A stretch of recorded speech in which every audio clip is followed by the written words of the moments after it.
오신 여러분을 주님의 이름으로 환영하고 축복합니다. 아멘. 여러분, 지금 이 시대를 우리는 뭐라고 말하면 불안한 시대다라고 말합니다. 자, 인생의 피난처라는 제목으로 오늘 우리가 함께 말씀을 나누려 하는데요. 여러분, 사실은 지금처럼 불안한 시대가 별로 없습니다.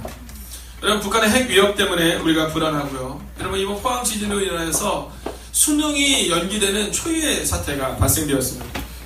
제가 지난주에 추수감사주일 예배를 드리러 인도하러 예일 중고등학교를 갔는데요. 얼굴이 딱 티가 납니다. 얼굴이 정말 낯빛이 아주 어두운 아이들이 있어요. 얘네들 다 고3입니다.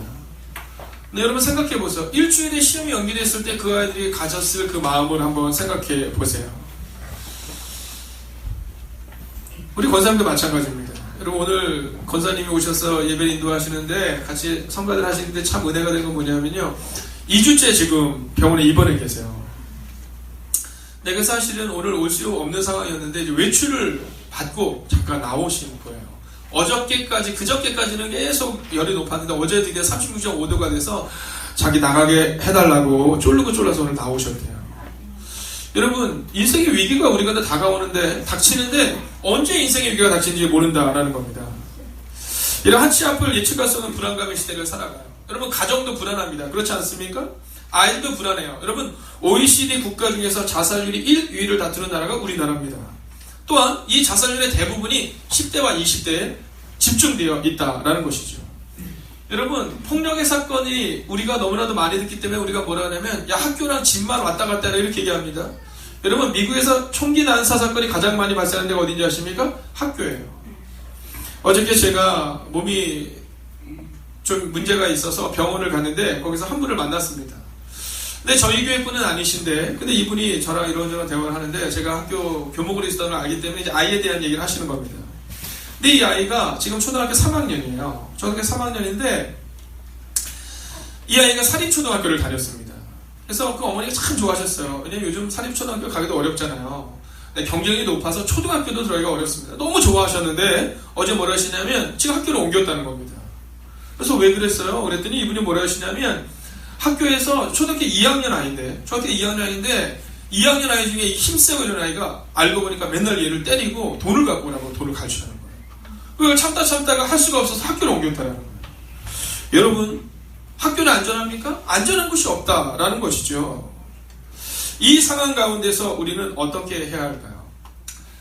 오늘 이 영상을 보셨겠지만 이번에 청년들과 함께 제가 유럽의 비전 트립을 갔다 왔습니다. 근데 여러 가지 그림을 봤거든요. 근데 그 그림이 여러 가지가 있었지만 저는 그 그림보다 제가 중학교 시절에 저에게 보이셨던 선생님의 그림을 여러분에게 설계시켜 드리려고 합니다. 자, 그 그림은요, 루브르 박물관에 있는 그림은 아닙니다. 보잘것없는 그림이었지만 지금부터 한 30년 전의 사건인데 아직도 저에게 잊혀지지 않는 그림이에요. 그 그림은 그렇습니다. 그 그림의 장면이 어떤 장면이냐면 폭포가 막 치는 장면이에요. 폭포가 막 치는 장면입니다. 폭포가 막 치고 있는 그 장면 가운데 이제 자세히 보면 그 난간이라고 말할 수 있는 그 부분에 동굴이 이렇게 있는 거예요. 그리고 동굴로 이렇게 들어가고 그 동굴 안에 보면 어미새가 아기새를 이렇게 안고 있는 장면이 그려져 있는 겁니다. 자, 폭포가 치고 비바람이 불고 있는데 그 어미새의 품에 안겨있는 이 아기새가 너무 평안한 얼굴을 보여주고 있는 거예요. 근데 그때 저희 선생님이 저에게 뭐라고 말씀하셨냐면, 준기야, 하나님이 바로 이런 분이셔. 폭풍을 치고 비바람 부는 그 두려운 시대를 살아가고 있지만, 그러나 하나님이 우리를 이렇게 안아주시면 우리 늘 평안할 수 있을 거야. 그리고 그것이 우리 인생의 피난처지라고 말씀하셨던 그 말씀이 아직도 생각이 납니다. 사랑하신 여러분, 인생의 위기 앞에 서 있는 분이 혹시 여러분 가운데 계시다면, 인생의 문제 앞에서 어떻게 해야 될지 방황하는 분이 계시다면, 오늘 인생의 피난처 되시는 하나님을 만나시기를 주의 이름으로 축원하겠습니다. 여러분, 만남은 우연이 아니에요. 우리 중고등학생들은 모를 것 같고 우리 청년들은 알 수도 있는데, 노사연 씨의 만남이라는 노래가 있습니다. 제가 오늘 아침에 거울 앞에 서서 불러봤어요. 근데 안 될 것 같아서, 안 될 것 같아서 그냥 가사만 부르자면, 우리 만남은 우연이 아니야, 이런 거예요. 옆에 있는 분에게 한번 이렇게 인사하십시오. 우리 만남은 우연이 아닙니다. 한 번 더 인사해. 하나님의 계획입니다.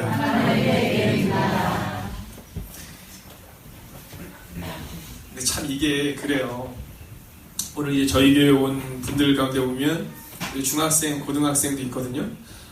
어른들은 이렇게 말씀을 드리지만 제가 예일중학교 가서 예배를 인도할 때마다 어떤 마음으로 예배를 인도하라고 하냐면 늘 오디션 보는 마음으로 갑니다.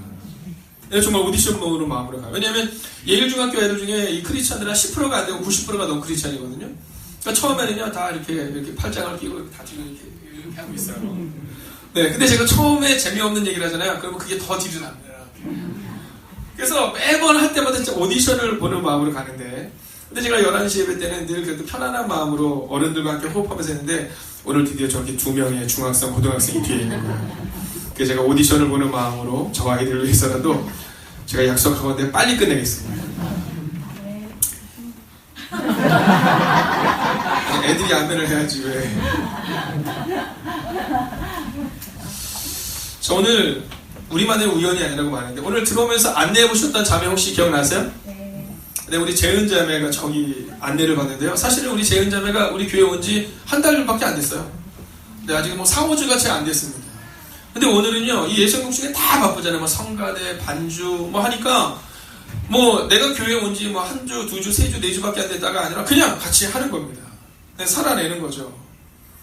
여러분, 저는 여러분들이 우리 교회에서 오면 막 대접받으리라는 마음을 갖지 않으면 좋겠습니다. 제가 단언하건대 여러분들이 우리 교회에 오서 대접받기는 어렵습니다. 그러나 여러분, 이 교회에서 만약 여러분이 함께 신앙생활을 하신다면 우리가 주님의 일을 함께 할 수 있다는 사실은 확신합니다. 네. 제가 오늘 재은 자매한테 얘기했어요. 재은아, 오늘 네가 좀 안내 좀 해야겠다. 너도 새신자지만 네가 좀 해야겠다. 네, 목사님 감사해요. 감사할 건 아니잖아요, 사실은. 감사하다는 거에서 속으로 제가 그랬어요. 나가면 야, 내 마음이 더 감사하다. 내 마음이 더 감사하다. 여러분, 저 자매가 그럴 수 있는 것은요, 교회에 처음 왔는데 사실은 초등학교 때 교회를 다녀보고 교회를 안 다니다가 온 거예요. 엄마 손에 이끌려서, 또 엄마는 아는 친구의 어머니 되는 권사님 손에 이끌려서 왔는데, 근데 왔을 때 주님이 내 인생에 있어서 개입하시는구나 라는 것을 조금씩 경험하고 있는 거예요. 네. 그러다 보니까 오늘 사실은 와서 편안히 앉아서 예배를 드려도 되는데 앞에서 안내해라 뭐해라 시켜도 그게 감사하다라는 거죠. 왜냐하면 우리의 인생 가운데 하나님이 우리 인생의 피난처가 되심을 아는 사람들이 바로 이 감사가 나올 수 있다는 거예요.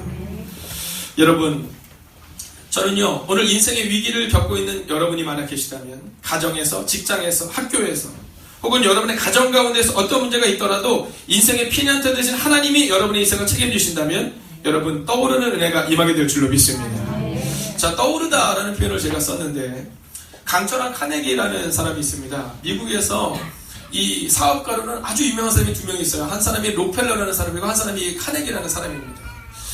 얼마 전에 제가 신문을 보니까 지금 전 세계에서 이 재정을 제일 많이 가지고 있는 사람이 재산이 얼마냐면 1,000억이랍니다. 1,000억. 불. 그러니까 우리나라 한 100조 정도 된대요. 네, 100조. 100조 100조 얼마 안 되잖아요. 네.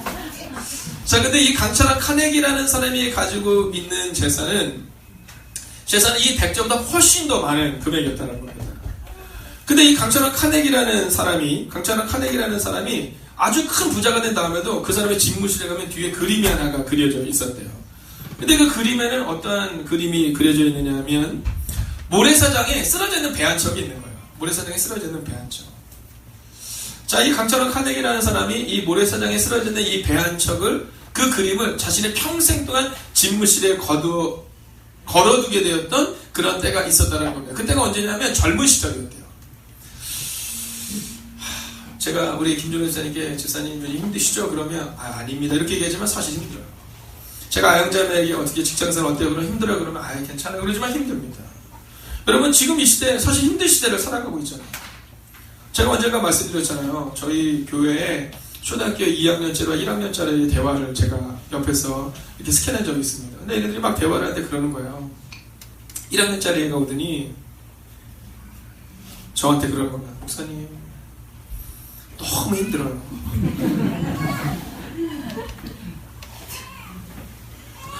너무 힘들어요. 그래서 제가 또 잘 듣는 목사라서 그렇구나. 그래 뭐가 그렇게 힘드니 했더니 유치원 때는 몰랐는데 초등학교 올라니까 너무 힘들다는 거예요. 네, 뭐 학교에서 선생님도 막 수업 시간에 그렇잖아요. 유치원 때는 탁 하도 얼마나 예뻐해 주는데 수업 시간에 45분 수업해야 되고 너무 힘들어요. 근데 그 앞에 두기라고 강두기라는 애가 있었는데 걔가 그 초등학교 1학년 때 뭐라 했지? 야, 너 몰라서 너 2학년 돼 봐. 너 죽어. 그때 제가 얼마나 웃었는지 몰라요. 초등학교 2학년짜리가 초등학교 1학년한테 너 이제 초등학교 2학년 너 죽어 이러는 거예요. 그래서 저보고 그 얘기를 하는 거예요. 여러분, 아이들도 다 힘들어요. 여러분, 인생이 힘들지 않은 사람이 없는 겁니다. 문제는 인생의 힘듦을 어떻게 반응하느냐는 거죠. 이 강철한 카네기가 너무 힘든 거예요. 20대 30대 너무 힘든 겁니다. 세일즈 하나 다니는데 물건도 안 파는 거 너무 힘든 거예요. 실패의 연속인 겁니다. 근데 그때 어느 집에 딱 갔는데 이 그림이 있는 거예요. 배가 모래사장에 넘어져 있는 그림. 야, 나구나. 근데 그 밑에 글귀가 써 있었어요. 뭐라고 써 있었냐면 반드시 밀물의 때가 찾아온다. 아멘. 근데 이 카네기 마음 가운데 감동이 온 거예요. 그렇지. 비록 내가 이 배처럼 무너져 있고 넘어져 있지만 밀물이 언제가 밀려오면 그럼 나는 다시 떠오를 거야. 그 마음을 가지고 살아낸 것이 바로 지금 우리가 알고 있는 강철한 카네기가 되었다라는 것입니다. 사랑하시는 여러분, 저는 오늘 이 강철한 카네기 이 분께서 그 그림을 통해서 그의 인생을 바꿨던 것처럼 오늘 여러분이 이 짧은 한 편의 설교를 통해 인생의 피난처 되시는 예수를 만나서 여러분의 삶이 바뀌게 될 줄로 믿습니다.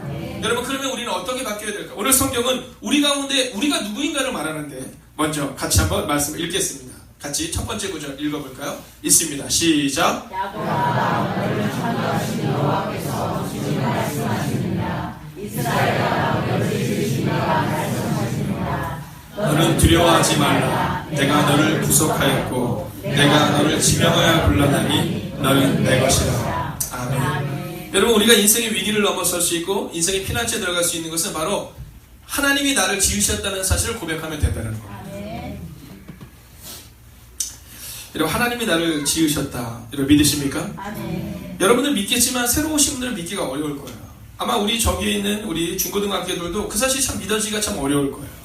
여러분, 그러나 오늘 분명한 사실은, 여러분, 우리의 생각이 아니라 분명한 사실은 하나님이 우리를 만드셨다는 사실입니다. 여러분, 만약 하나님이 내 편이다라는 생각을 갖잖아요. 그럼 우리 인생이 달라집니다. 여러분, 어렸을 때도 그렇잖아요. 어렸을 때도요, 우리가 누구 건가를 알면 완전히 이게 달라져요. 어렸을 때도 막 혼자 갈 때는 되게 무섭고 두려운데 누군가 옆에 있으면 참 두렵잖아요. 특히 어머님의 손길. 제가 어렸을 때 저희 집이 참 가난했습니다. 네, 우리 여성교 회장님이 저한테 그러시더라고요. 목사님은 어렸을 때 고생 하나도 안 하고 잘하셨을 것 같다. 뭐 그랬으면 좋겠지만, 네. 어렸을 때 참 가난했어요. 어렸을 때 참 어려운 건 뭐 우리 모두가 다 마찬가지 아닙니까? 근데 제가 아직도 기억나는 것이 뭐냐면 제가 어렸을 때 한 초등학교 한 2, 3학년쯤으로 생각이 됩니다. 제가 아프면요, 그렇게 열이 올랐었어요. 지금처럼 이렇게 열이 오릅니다. 열이 오르면 이렇게 자꾸 정신을 잃는 거죠. 막 딴소리를 막 하는 겁니다. 뭐 예를 들어서 막 엄마 벽이 무너지려고 해 막 이래요. 열이 오르면 막 그러는 겁니다. 근데 초등학교 2학년 3학년쯤 됐는데 어느 날 밤에 저희 부모님이 밤에 한 시간이 잘 기억나는데 저를 이렇게 깨우셨어요. 야야야 일어나 이러시더라고요. 그래서 이제 몸이 막 안 좋은데 왜 나를 깨우시나 그래서 이제 일어난 겁니다. 그랬더니 저를 두 분이 데리고 이렇게 안아서는 저를 바깥으로 가는 겁니다. 근데 저희 집 앞에 봉천천이라는 천이 있었어요. 이 냇가가 하나가 있었는데 거기로 저를 딱 데리고 가시더니 배고프지? 그러시더라고요. 아니 자다가 일어났는데 배고프지? 그러시더라고요. 그래서 네 뭐 그냥 그래요. 그랬더니 이분이 저한테 뭘 주시냐면 노란 바나나였습니다. 바나나 한 개. 그러니까 그 집에 지금 누가 자고 있냐면 제가 자고 있고 누님도 있고 동생도 있는데 같이 먹일 수 있는 바나나 없는 거예요. 바나나 딱 하나가 있는 거예요. 하나를 사오신 거죠. 그거를 까셔서는 저한테 주시는 거예요. 근데 어렸을 때 이제 엄마도 드세요. 그랬더니 아니야 엄마 아빠 다 먹었어. 생각해보면 그때는 그런 줄 알았는데 지금 생각하면 못 드신 거죠. 만약에 먹을 게 있었으면 누나랑 동생을 줬겠죠. 근데 그때 막 열이 막 오르고 막 아파하는 이 아들 하나를 위해서 그 바나나를 이제 가지고 오신 거예요. 그래서 제가 그 바나나를 먹은 겁니다. 자, 그때가 지금부터 몇 년 전이냐면 35년 전이에요. 네, 거의 40년까지는 안 되지만 35년 전의 일입니다. 근데도 아직도 바나나 하면 그 생각이 나요. 35년 전에 그때 그 사건. 누나 몰래 동생 몰래 먹었던 그 바나나. 근데 가끔 힘들 때가 있어요. 인생이 힘들 때가 있거든요. 근데 그때 저는 바나나를 먹습니다. 그러면 내 뒤에서 나를 위해 기도하시는 부모님이 계시지라는 마음을 가져요. 물론 그렇다고 해서 제가 그 다음부터 부모님 속을 안 썩이고 그런 건 아닙니다. 엄청 많이 맞았고, 네, 지금 나가라는 얘기도 많이 들었고, 쫓겨난 적도 많이 있습니다. 그렇게 감동적으로 끝난 건 아니고요. 그렇지만 그때 제가 분명히 알았던 것은 뭐냐 하면, 내 엄마, 내 아버지. 여러분, 오늘 여러분이 교회에 오신다고 해서 갑자기 하나님의 은혜가 여러분의 가정 확 바꾸지는 못할 것 같아요. 그러나 여러분 기억하십시오. 만약 여러분이 하나님의 것임을 고백하게 되면 여러분의 인생에 작은 변화가 나타날 것입니다. 여러분 기억하세요? 여러분이 누구 것이라고요? 하나님의 것입니다. 사랑하시는 여러분, 그 하나님의 은혜를 경험하는 여러분과 제가 되기를 주의 이름으로 부탁드리겠습니다. 두 번째는 뭐냐면요, 오늘 하나님이 우리를 향해서 뭐라고 말하면 한번 따라할까? 너는 보배롭고 존귀한 존재다. 여러분 오늘 4절의 말씀을 보면 이렇게 읽어요. 내가 내 눈에 보배롭고 존귀하며. 할렐루야. 그리고 옆에 있는 분에게 한번 이렇게 인사했어요. 당신은 정말 보배로운 사람입니다. 한번 인사해 주세요. 당신은 정말로 보배로운 사람입니다.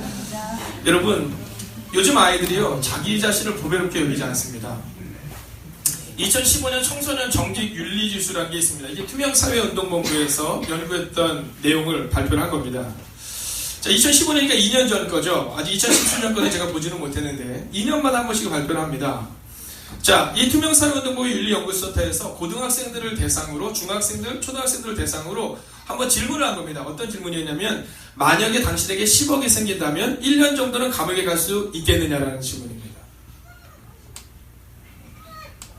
자, 갑자기 여러분의 눈이 굉장히 커지는 걸 느낄 수 있습니다.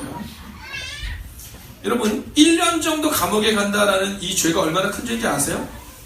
여러분, 웬만한 사람을 때려서는요, 대부분 집행유예로 나옵니다. 여러분, 1년 정도 감옥에 간다라고 하는 죄는 굉장히 큰 죄를 저지르는 거예요. 자, 그런데 고등학생들 중에 자그마치 59%입니다. 여러분, 10명 중에 6명이에요. 59%가 뭐라고 하냐면 예스라고 대답했습니다. 아니, 10억을 벌 수 있다면 그깟 1년 정도야, 그깟 죄 정도야 지어도 되는 거 아닙니까? 라는 겁니다. 여러분, 중학생은 몇 프로인지 아세요? 39%예요.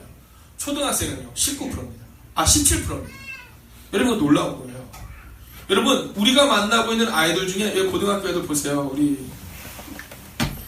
주애도 굉장히 착해 보이지만, 실안이 어디 있어요? 네, 우리 실안이도 착해 보이지만, 저기는 이름이 어떻게 되죠? 저 배건우라고. 네, 건우가 착해 보이지만 여러분 알 수 없다라는 거예요.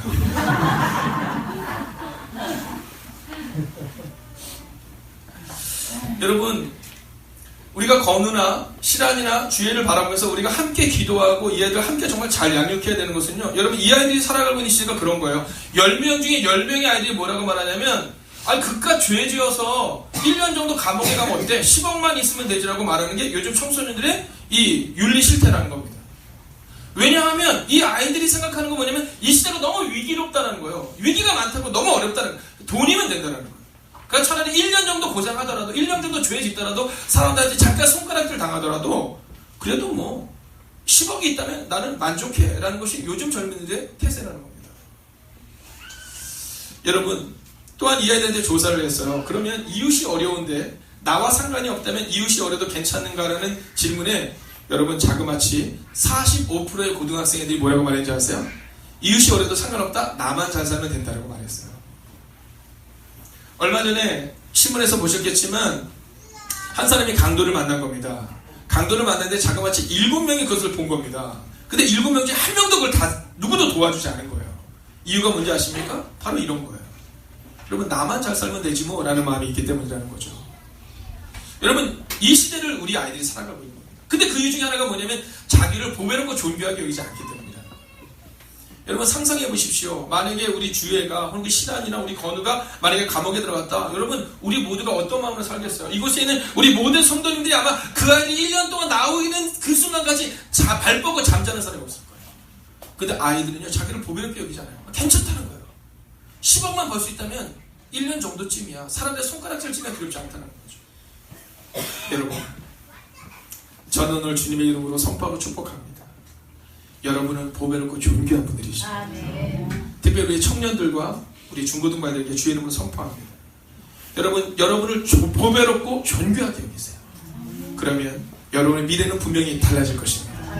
여러분, 과거는 이미 지나갔어요. 과거 생각할 필요 없습니다. 과거에 나를 어렵게 했던 사건들 있을 겁니다. 여러분, 과거에 나를 두렵게 했던 사건 있을 겁니다. 과거에 매이지 마세요. 오늘 이사야서는 이렇게 말합니다. 너의 과거는 지나갔다. 이제 너는 보배롭고 존귀한 자니 따라할까요? 보배롭고 존귀하게 될 것이다. 할렐루야. 여러분, 이제 말씀을 마치려 합니다. 그래서 오늘 성경에는요, 이제 마지막 이야기를 우리 가운데 해주고 있습니다. 자, 근데 먼저 이 보배롭고 존귀한 자라는 이야기 중에 한 가지 얘기를 하나 더 드리고 싶은데요. 1962년에 세상을 떠난 이 프리츠 크라이슬러라는 세계적인 바이올리니스트가 있었어요.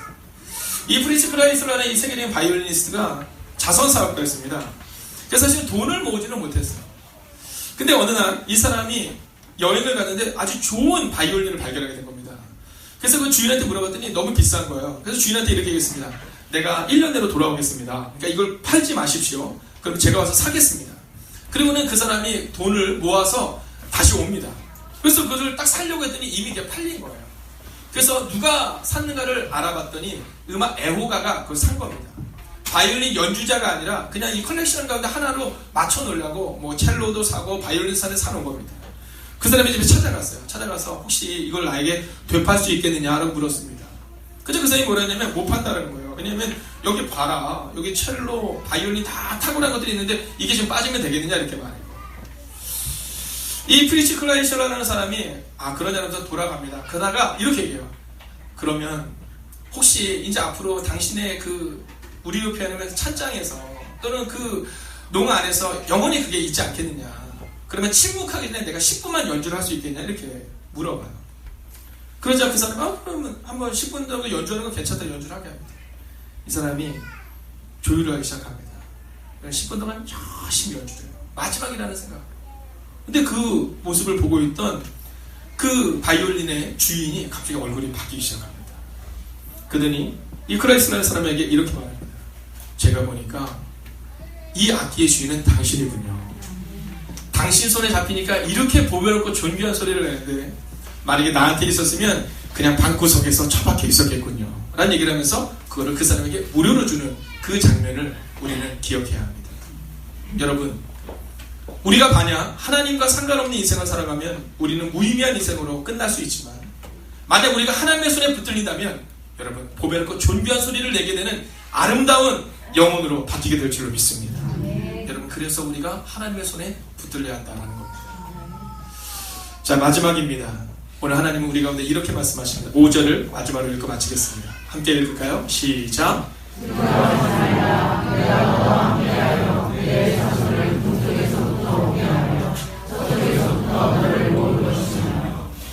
아멘. 자, 오늘 이제 마지막으로 오늘 이곳에 처음 오신 분들에게 드리고 싶은 말씀은 바로 이것입니다. 하나님이 여러분과 영원히 함께 하신다는 사실입니다. 여러분, 다른 사람은 다 여러분을 떠날 수 있고 여러분을 두고 갈 수 있지만 하나님은 여러분을 결코 떠나지 않겠다고 오늘 성경은 우리 가운데 말씀하고 있다는 겁니다. 혹시 여러분 기억하시는 분이 있을 겁니다. 혹시 이곳에 계신 분들 중에 올해 있었던 예수 사랑축제에 오셨던 분들은 기억하시겠지만 제가 그때 했던 이야기를 여러분에게 다시 한번 말씀드리고 오늘 말씀을 마치려 합니다. 요한복음에 보면 나인성의 과부에 대한 이야기가 나옵니다.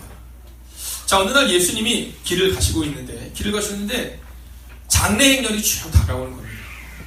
근데 그 장례 행렬이 너무 슬픈 장례 행렬입니다. 왜냐하면 그 장례 행렬의 이야기를 들어보니까 그 장례 행렬이 누가 죽었냐면 아이가 죽은 겁니다. 근데 아이가 죽었는데 이 아이의 부모에 대한 이야기는 더 슬프게 합니다. 왜냐하면 그 아이의 부모 중에 아빠가 이미 죽은 겁니다. 그리고 이 아이에게는 엄마밖에 없는 거죠. 근데 엄마와 이 아이가 둘이서 아빠 없는 상황 가운데서 그래도 열심히 살아내는 겁니다. 그러다가 어느 날 갑자기 이 아이가 목숨을 잃은 겁니다. 그리고 어머니는 이제 남편을 잃고 그리고 마지막 남은 이 아들마저 외동아들마저 잃고 이제 그 슬픈 장례의 길을 가고 있는 겁니다. 근데 그때 그곳에 예수님이 등장하셨어요. 예수님이 길을 가다가 가던 길을 멈추십니다. 그리고는 그 장례 행렬을 잠깐 멈추게 하세요. 그리고는 예수님이 그 아이를 향해 이렇게 말씀하십니다. 일어나라 아이야, 일어난 아이야. 근데 놀라운 사건은 바로 그 죽은 아이가 일어나게 되고 그리고 어머니를 만나게 되었다는 사건입니다. 근데 이 사건을 이제 김성하 스님이라는 분이 계십니다. 이 김성하 스님이라는 분이 누구시냐면 경북대학교를 나오시고요. 그리고 수학과를 졸업하고 수학 교사를 하다가 인생이 너무 허무하게 생각이 돼서 불교에 귀의하셨던 분입니다. 이 김성하라는 스님이 평생 돌을 닦으면서 살아야겠다는 마음으로 불교에 귀의를 하게 됩니다. 그리고는 불교계를 위해서 불교대학을 세우려고 합니다. 근데 땅을 사다가 문제가 생기는 바람에 이분이 감옥에 들어가게 된 겁니다. 여러분, 불심을 가지고 있는 분이 이제 감옥에 들어가게 되었는데 그 감옥에 들어가서 이제 책을 보게 되는데 어떤 책을 보겠습니까? 네, 불경에 대한 책들을 늘 봤던 거죠. 근데 그날 불경에 대한 책들이 다 떨어져서 우연히 넣어졌던 책이 뭐냐면 성경책이었습니다. 근데 이 성경책을 받으면서 이분의 마음가짐, 내가 이 성경책을 읽어서 기독교를 다니는 예수쟁이들을 불교로 인도해야겠다라는 마음을 갖게 됩니다. 그리고는요, 그 성경을 집중해서 보기 시작하는데 눈이 멈춘 곳이 어디였냐면 바로 요한복음에 있는 방금 말씀드렸던 나인성의 과부에 대한 이야기였습니다. 왜냐하면 이분은 스님이었기 때문에 불교 경전을 너무나도 잘 알고 있었던 분입니다. 여러분, 어느 날 이 불교 경전을 보면 이런 내용이 나옵니다. 이 다시다성이라는 성에 있었던 일입니다. 석가모니께서 이제 아직 죽으시기 전에 석가모니께서 제자들을 데리고 이렇게 여행을 다니시는 겁니다. 근데 한 성에 갔는데 그 성에서 똑같은 일이 발생이 된 겁니다. 한 과부가 아들을 잃어버린 겁니다. 그리고는 이 석가모니에게 찾아옵니다. 그리고 와서 이렇게 말합니다. 석가모니 선생님, 우리 아이가 죽었는데 이 아이를 살려주시옵소서. 근데 그때 석가모니께서 이렇게 말씀하십니다. 그래, 그러면 네가 밑에 성으로 내려가라. 이제 성을 다 돌아다니면서 만약에 그 성 가운데서 아직 한 번도 죽음을 보지 아니한 집에 쌀을 가져다가 밥을 해서 네 아이에게 먹이면 네 아이가 살아날 거다라는 말씀을 전해주십니다. 그리고는 이분께서 이제 이 과부께서 이 아이를 살리기 위해서 온 성을 아침부터 저녁까지 돌아다닙니다. 그리고 저녁에 이제 석가모니 앞으로 나옵니다. 그리고 이렇게 얘기합니다. 선생님, 제가 온 마을을 돌아다녔는데 죽음을 보지 아니한 가정이 한 가정도 없었습니다. 그때 그 경전에 이렇게 그럽니다. 석가모니께서 이렇게 말씀하셨다는 거죠. 그래, 인생은 이와 같다. 죽은 사람은 결코 살아날 수 없으니 너도 이제 너희 아이를 그냥 보내주고 더 좋은 곳에서 태어나기를 기대해라 라고 마치고 있다는 겁니다. 근데 김성하 스님이 요한복음에 나와 있는 이 나인성의 과부에 대한 얘기를 딱 듣는 순간 그의 마음 가운데 한 가지가 분명히 와닿게 되었다는 겁니다. 그것은 뭐냐면 기독교는 생명의 종교구나. 내가 여태까지 믿었던 불교라는 종교가, 만약 이제까지 믿었던 불교라는 종교가 열심히 살고 정직하게 살고 깨끗하게 살면 더 나은 삶을 주는 것이라면 기독교는 생명의 종교구나라는 것을 깨닫게 되었다는 것입니다. 그리고 그분이 썼던 책이 바로 극락의 불납이라는 책입니다. 그리고 지금 많은 사람들이 예수 그리스도를 경험하게 되는 은혜를 체험하고 있다라는 것이죠. 사랑하시는 여러분, 예수님이 함께 하시면 죽은 자가 살아날 수 있다는 것입니다. 만약 정말로 그렇다면 예수님이 함께 하시면 지금 여러분의 인생의 문제를 해결하실 줄로 믿습니다. 오늘 제목을 기억하십시오. 인생의 피난처입니다. 여러분, 혹시 여러분의 인생 가운데 두려움과 절망과 좌절이 오늘 있다 할지라도 하나님을 붙드십시오. 하나님이 여러분과 함께 하신다면, 그리고 주님이 여러분의 삶을 바꾸신다면 여러분의 삶은 반드시 바뀌게 될 줄로 믿습니다. 여러분, 오늘 우리가 함께 이 찬양을 부르면 좋겠는데요, 이 찬양을 처음 부르는 분들도 많으실 거예요. 그렇지만 우리가 이 가사를 기억하며 하나님이 여러분을 향해서 너는 내 것이다 말씀하신 그 음성을 기억하며 함께 이 찬양을 부르면 좋겠습니다. 함께 불러볼까요? 나의 안에 거하라. 나는 내 하나님이니 모든 환난 가운데 너를 지키는 자라. 두려워하지 말라. 내가 널 도와주리니 놀라지 말라. 내 손 잡아주리라.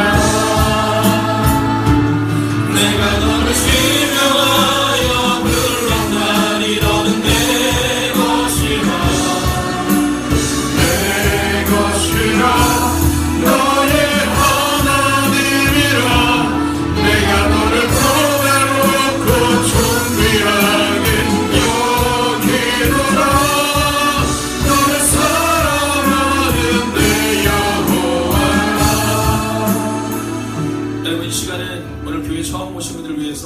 조금만 저 자리에서 일어서 주시겠습니까? 그리고 전부 자리에서 일어서서 한번 다 눈을 한번 감아 주십시오. 여러분 오늘 특별히 제가 여러분에게 아주 짧은 메시지를 이제 전하고 마치려 합니다. 여러분 우리 기존 교인분들도 함께 동참하시면서 들어주시고요. 그리고 오늘 예배를 마치려 합니다. 인생은 세 가지 문제를 해결하지 못함으로 갈등하고 방황하고 고민하게 됩니다. 첫째는 길을 잘못 들었을 때입니다. 이 길을 가고 싶었는데 가보니까 그 길이 아니더라는 거죠. 또는 그 길에서 맴맴돌고 방황할 때라는 겁니다. 그래서 방황하고 힘들어하는 것입니다. 두 번째는 진리를 잃어버렸기 때문입니다. 진리라고 생각했는데 거짓이었고 사랑인 줄 알았는데 배신이었습니다. 가짜를 붙들고 진짜처럼 목말라 했다는 것입니다. 셋째는 잃어버린 생명입니다. 모양은 있는데 형태가 없는 겁니다. 죽은 나무를 붙들고 꽃을 피기를 원하는 모습이 우리의 모습이었다는 것이죠. 그러나 여러분 이제 예수님은 우리의 길이 되십니다. 그분은 우리를 위해 죽으셨고 그리고 살아나셨습니다. 그때 살아나신 것뿐이 아니라 지금도 살아계시다라는 겁니다. 여러분 이제 예수님을 만나면 인생의 방황의 종지부를 끝내게 될 것입니다. 삶이란 속도가 중요한 것이 아니라 방향이 중요합니다. 속도로 살아온 사람들이 너무나도 많습니다. 여러분 그러나 방향이 바로잡히면 좀 늦게 갈 수 있지만 반드시 갈 수 있다는 사실을 기억하십시오.